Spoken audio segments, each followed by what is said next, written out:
Hello and welcome to today's Oil for the Journey reading. I am your journey reader, Denise Denton Mitty, and today's reading will be following the Ignite the Truth Bridges for Peace Bible reading plan.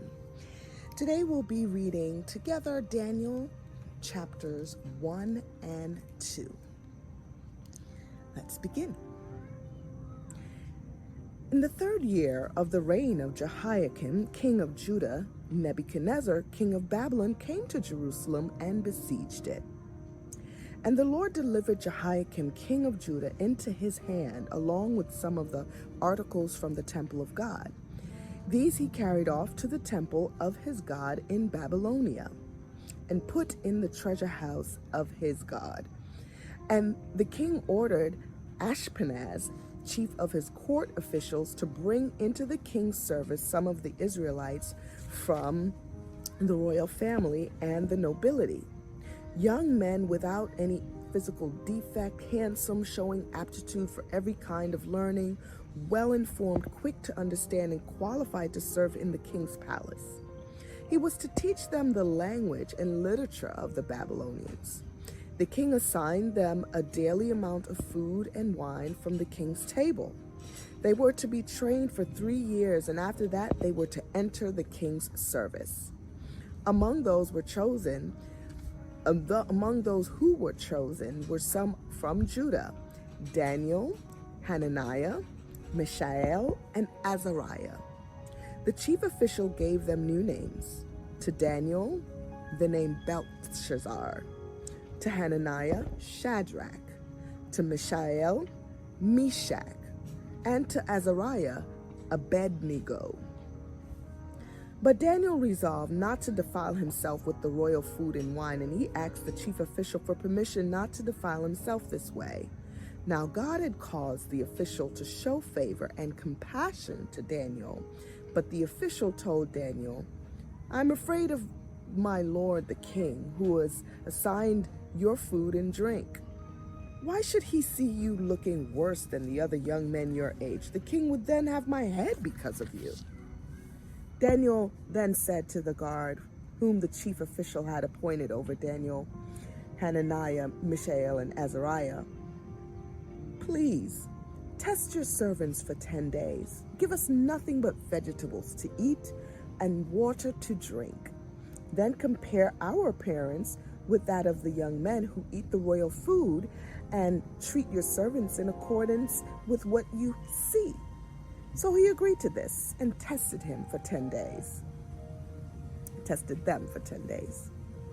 At the end of the 10 days, they looked healthier and better nourished than any of the young men who ate the royal food. So the guard took away their choice food and the wine they were to drink, and gave them vegetables instead. To these 4 young men, God gave knowledge and understanding of all kinds of literature and learning, and Daniel could understand visions and dreams of all kinds.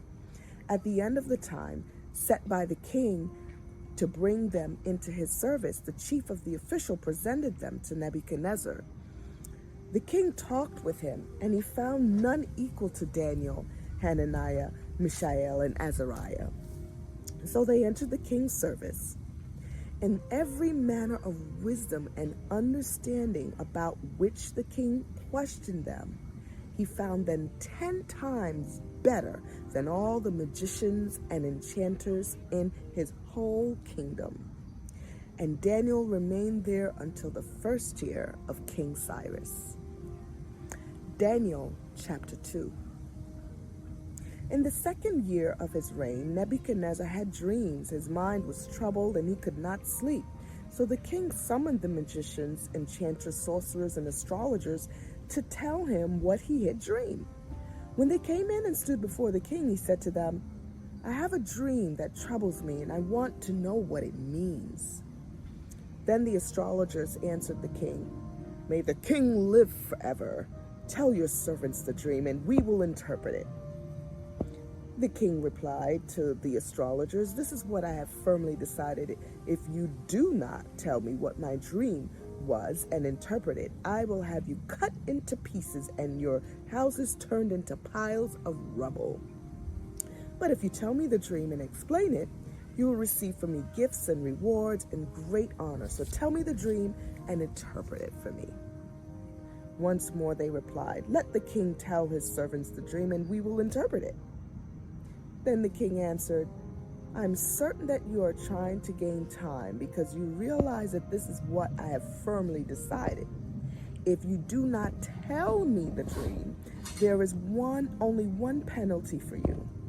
You have conspired to tell me misleading and wicked things, hoping the situation will change.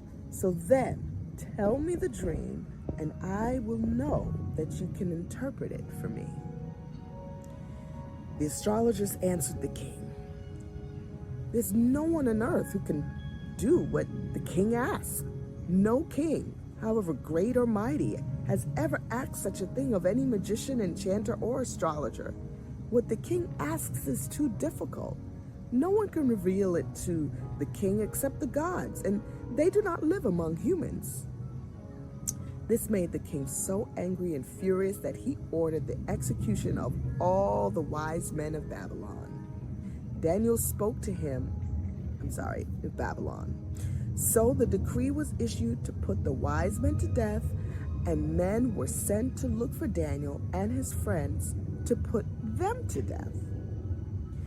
When Arioch, the commander of the king's guard, had gone out to put to death the wise men of Babylon, Daniel spoke to him with wisdom and tact. He asked the king's officer, "Why did the king issue such a harsh decree?" Arioch explained the matter to Daniel. At this, Daniel went into the king and asked for time so that he might interpret the dream for him. Then Daniel returned to his house and explained the matter to his friends Hananiah, Mishael, and Azariah. He urged them to plead for mercy from the God of heaven concerning this mystery. During the night, the mystery was revealed to Daniel in a vision. Then Daniel praised the God of heaven and said, "Praise be to the name of God forever and ever. Wisdom and power are his. He changes times and seasons. He deposes kings and raises up others. He gives wisdom to the wise and knowledge to the discerning. He reveals deep and hidden things. He knows what lies in darkness, and light dwells within him. I thank and praise you, God of my ancestors. You have given me wisdom and power. You have made known to me what we asked of you. You have made known to us the dream of the king." Then Daniel went to Arioch, whom the king had appointed to execute the wise men of Babylon, and said to him, "Do not execute the wise men of Babylon.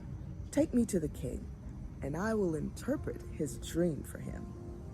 Arioch took Daniel to the king at once and said, "I have found a man among the exiles from Judah who can tell the king what his dream means." The king asked Daniel, also known as Belshazzar, "Are you able to tell me what I saw in my dream and interpret it?" Daniel replied, "No wise man, enchanter, magician, or diviner can explain to the king the mystery he is asked about. But there is a God in heaven who reveals mysteries. He has shown King Nebuchadnezzar what will happen in days to come. Your dream and the visions that passed through your mind as you were lying in bed are these. As your majesty was lying there, your mind turned to things to come, and the reveal of mystery showed you what is going to happen. As for me, this mystery has been revealed to me, not because I have greater wisdom than anyone else alive, but so that your majesty may know the interpretation and that you may understand what went through your mind." Your majesty looked, and there before you stood a large statue, an enormous, dazzling statue, awesome in appearance. The head of the statue was made of pure gold, its chest and arms of silver, its belly and thighs of bronze, its legs of iron, its feet partly of iron and partly of baked clay. While you were watching, a rock was cut out, but not by human hands. It struck the statue on its feet of iron and clay and smashed them. Then the iron and the clay, the bronze, the silver, and the gold were all broken to pieces and became like chaff on a threshing floor in the summer. The wind swept them away without leaving a trace. But the rock that stuck the statue became a huge mountain and filled the whole earth. This was a dream, and now we will interpret it to the king. Your Majesty, you are the King of Kings. The God of heaven has given you dominion and power and might and glory in the hands. He has placed all mankind and the beasts of the field and the birds in the sky. Wherever they live, he has made you ruler over them all. You are that head of gold. After you, another kingdom will arise, inferior to yours. Next, a third kingdom, one of bronze, will rule over the whole earth.